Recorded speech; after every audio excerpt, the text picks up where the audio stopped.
What if I told you that a 1989 underwater horror film had everything needed to be a classic monster movie, but got destroyed by studio interference, terrible timing, and a saturated market that killed its chances before audiences could discover its brilliance?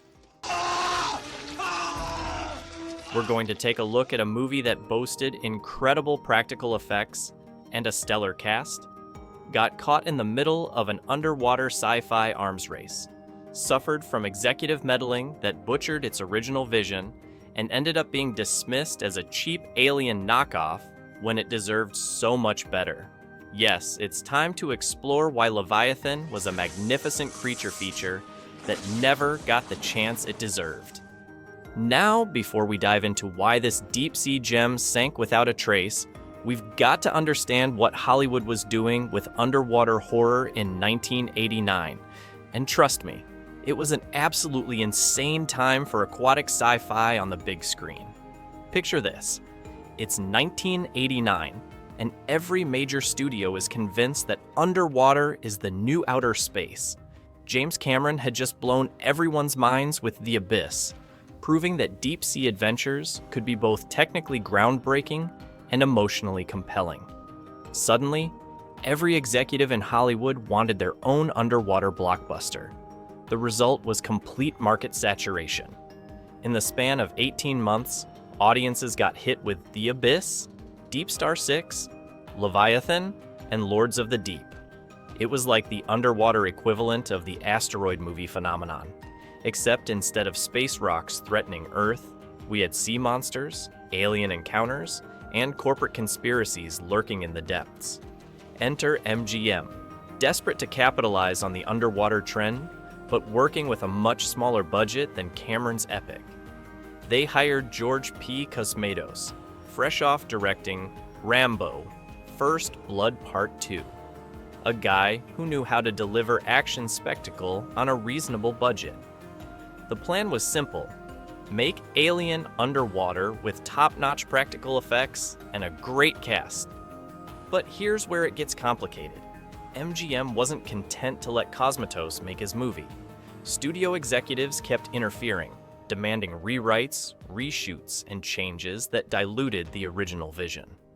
What started as a tight, atmospheric thriller about corporate cover-ups and genetic horror became a confused mess that tried to be too many things at once. The timing was everything. This was late 1989.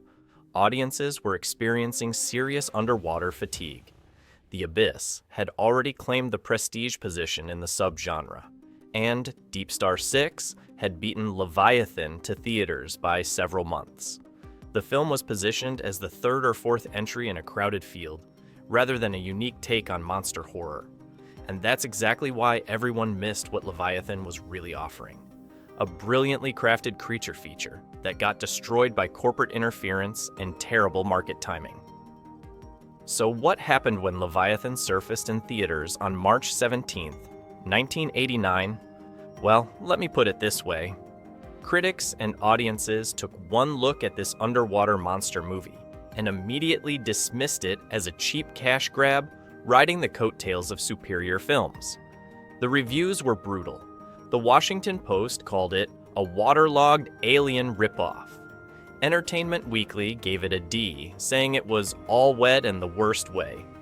Most critics focused on the derivative plot elements and complained that it felt like a greatest hits compilation of better horror films. The consensus was that it was cynical studio product designed to capitalize on The Abyss without offering anything original. And honestly, I get it. The marketing didn't help.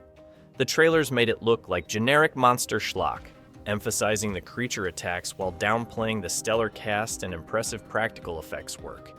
MGM was clearly positioning it as exploitation horror rather than the sophisticated thriller it could have been. But here's the thing that really hurt Leviathan. It was the third underwater film to hit theaters in less than a year. By the time it reached audiences, critics and moviegoers were already suffering from submarine fatigue. Every review mentioned The Abyss and Deep Star 6, and Leviathan couldn't win those comparisons. It wasn't as technically ambitious as Cameron's film, and it wasn't as purely entertaining as the earlier B movie. The box office tells the devastating story. Leviathan opened poorly and disappeared quickly, earning only $5.7 million in its entire domestic run. This was considered an unmitigated disaster by MGM, effectively killing any hopes for sequels or similar projects. I remember discovering this on cable in the early 90s and being genuinely surprised by how good it was. The cast was fantastic. Peter Weller, Richard Crenna, Amanda Pays, Ernie Hudson, serious actors giving committed performances. The creature design by Stan Winston was genuinely unsettling. The underwater sets and miniature work were impressive, but by then, it was too late. The film had already been written off as forgettable junk, and that's exactly what happened to most audiences. They came expecting cheap thrills from a knockoff movie and weren't prepared for the quality craftsmanship hiding underneath the generic marketing. Leviathan was offering solid creature feature entertainment with excellent practical effects, but it was doing so in an oversaturated market that had already moved on, which, as it turns out, was exactly the wrong timing for 1989.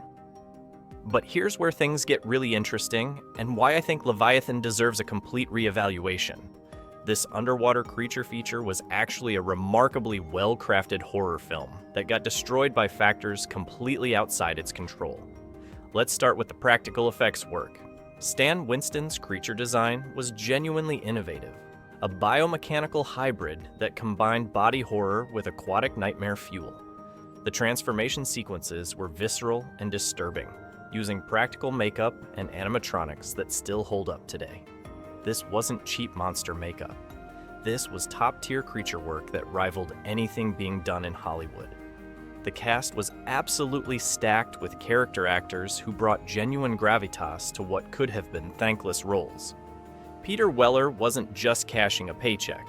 He was bringing the same intensity he'd shown in RoboCop and The Adventures of Buckaroo Banzai. Richard Crenna, Ernie Hudson, and Daniel Stern weren't slumming it.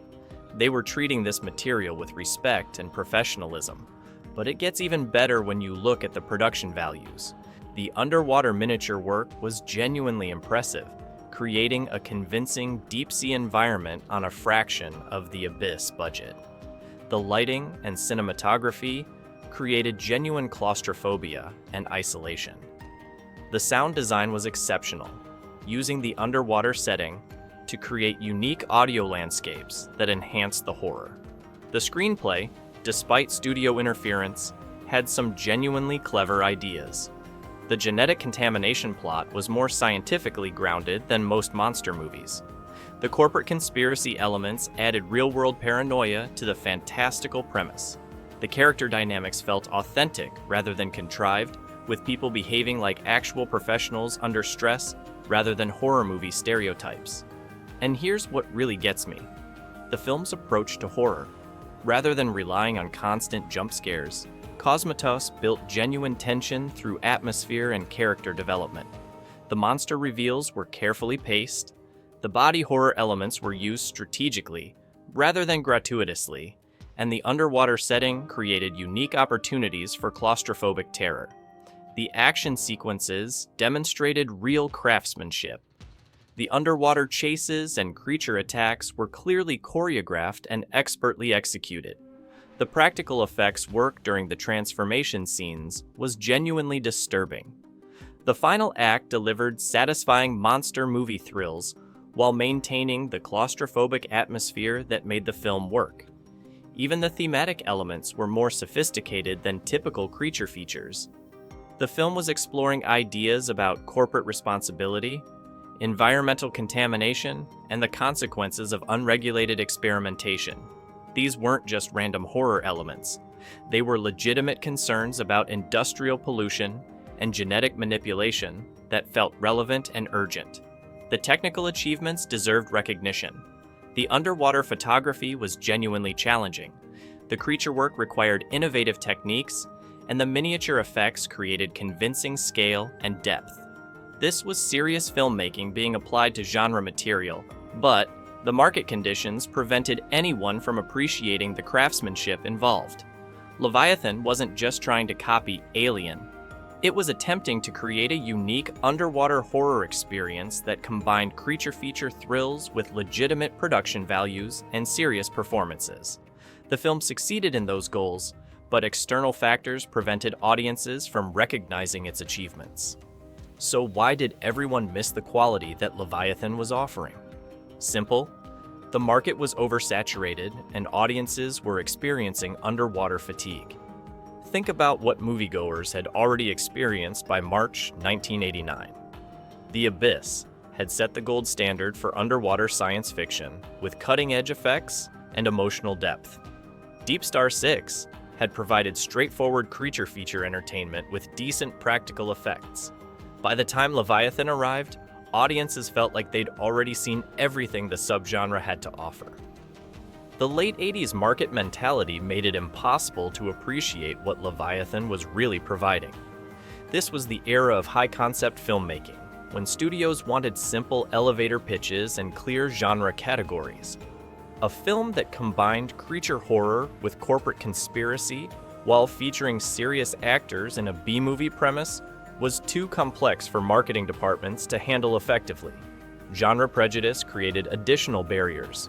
Horror films were considered disposable entertainment rather than legitimate cinema.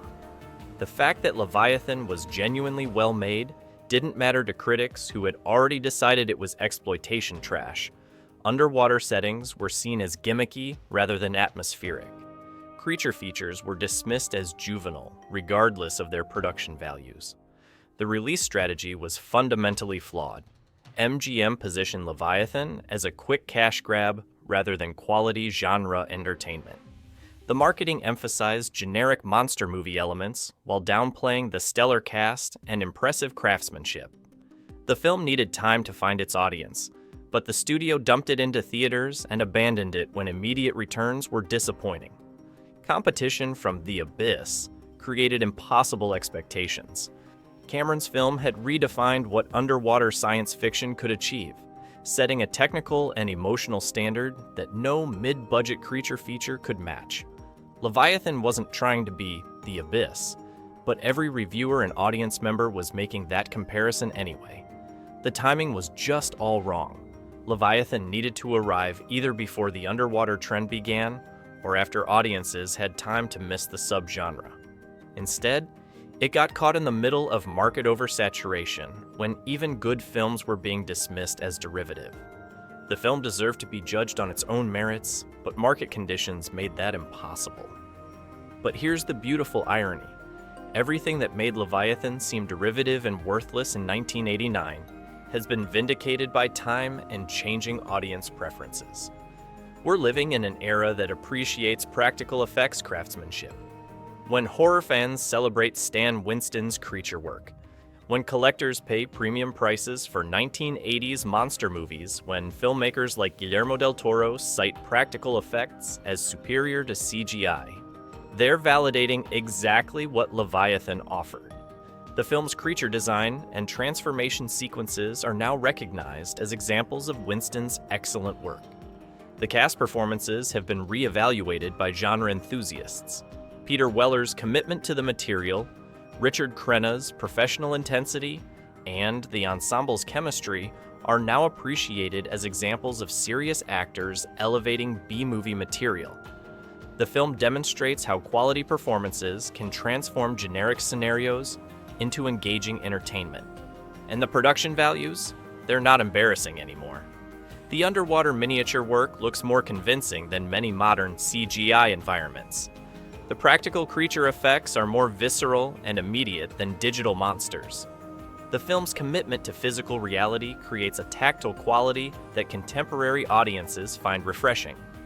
The thematic elements that seemed generic in 1989 now feel prescient.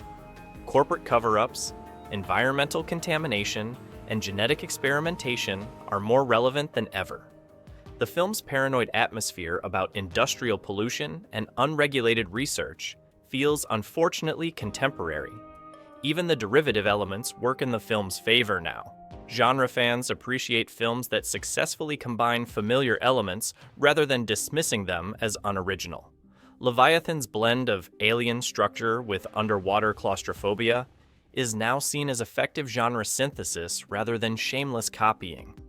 Leviathan asked whether audiences would appreciate well-crafted creature feature entertainment, even in an oversaturated market.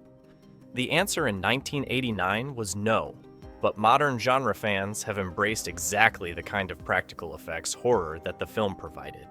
So there you have it.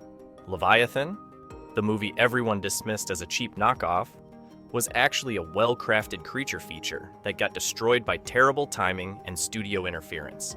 While the market was oversaturated with underwater films, this movie quietly delivered the kind of practical effects horror that fans now desperately miss.